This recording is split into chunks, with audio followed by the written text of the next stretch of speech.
एक बार की बात है, गौतम बुद्ध अपने शिष्यों को जिंदगी से जुड़ी अच्छी बुरी चीजों का ज्ञान दे रहे थे। सभी शिष्य उनकी बातों को बहुत ध्यान से सुन रहे थे। उन सभी में एक शिष्य ऐसा था जिसे प्रश्न पूछने की बहुत आदत थी। वो उठकर गौतम बुद्ध के पास गया और उनसे बोला, आप हमें जिंदगी के बारे में जो कुछ सिखा रहे हैं सबका क्या फायदा, क्योंकि हम में से बहुत से बच्चों को यह भी नहीं पता कि हमारे जीवन का मूल्य क्या है और ये जीवन हमारे लिए कितना कीमती है। पहले आप हमें ये बताइए कि इस जीवन का मूल्य क्या है। अपने शिष्य की बात सुनकर गौतम बुद्ध अपने कक्ष में गए और एक चमकता हुआ पत्थर का टुकड़ा लेकर आए।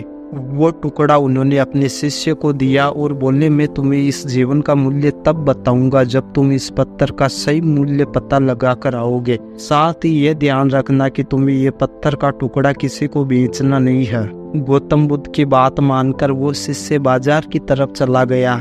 बाजार में सबसे पहले उसकी नज़र एक फल बेचने वाले पर पड़ी और उसने वो पत्थर उस फल वाले को दिखाया और बोला, इस पत्थर के बदले आप मुझे कितने फल दे सकते हो। फल वाला बोला, यह पत्थर कुछ खास तो नहीं है, लेकिन फिर भी इसके बदले में तुम्हें 10 केले दे सकता हूँ। वो शिष्य उस पत्थर को लेकर आगे चला गया। फिर उसे एक सब्जी वाला मिला। शिष्य ने उस सब्जी वाले से उस पत्थर की कीमत पूछी। सब्जी वाले ने उस पत्थर को ध्यान से देखा और बोला, इस पत्थर की कीमत के बदले में तुम्हें ज्यादा से ज्यादा एक बोरी भर सब्जियां दे सकता हूँ। इसके बाद वो शिष्य पत्थर को लेकर एक सोने के व्यापारी के पास गया। उस पत्थर के टुकड़े की चमक देखते हुए उस सुनार ने उसकी कीमत 100 सोने के सिक्के लगाई।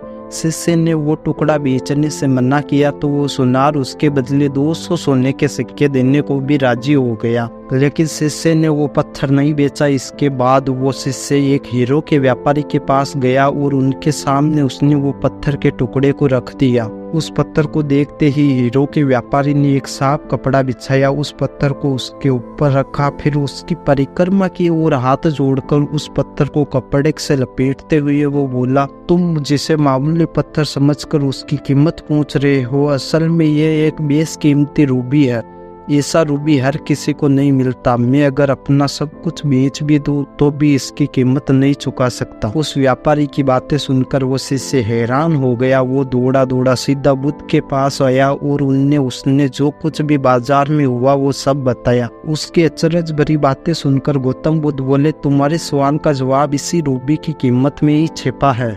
हमारा जीवन भी एक रूबी है, रूबी की तरह ही यह बेशकीमती है, लेकिन हम इस बात को हमेशा नजरअंदाज करते हैं और अपने जीवन का मूल्य नहीं समझते। हम दूसरों को देखकर और उनके जैसा जीवन जीने की कोशिश में अपने जीवन की कीमत को कम कर देते हैं। हम यह सोचते हैं कि हमारी जिंदगी की कीमत वही है जो दूसरे हमें बताते हैं, लेकिन यह बात हमेशा ध्यान रखना कि सामने वाला अपनी हैसियत, बुद्धि और अपनी समझ के हिसाब से तुम्हारी कीमत लगाता है। जिंदगी सिर्फ एक बार मिलती है, इसको बर्बाद ना करें। अपनी जिंदगी को उतना ही कीमती समझे जितना कीमती आप अपने बैग में रखे रुपयों को समझते हैं। आज के समय में लोग अपनी जिंदगी से ज्यादा कीमती प्यार, पैसों और दिखावे से भरी चीजों को समझते हैं। प्यार के चक्कर में लोग सुसाइड कर लेते हैं। पैसों के चक्कर में ऐसा काम करने लग जाते हैं जिससे उनकी जिंदगी बर्बाद हो जाती है। नाम कमाने के चक्कर में उल्टे सीधे काम करने लग जाते हैं। हमेशा याद रखें कि दिखावा करना जरूरी नहीं है। प्यार दोबारा मिल सकता है, पैसा फिर कमाया जा सकता है, लेकिन जिंदगी को फिर से पाया नहीं जा सकता। इसलिए अपनी इस बेशकीमती जिंदगी को अच्छे से जिए, हर पल का आनंद ले।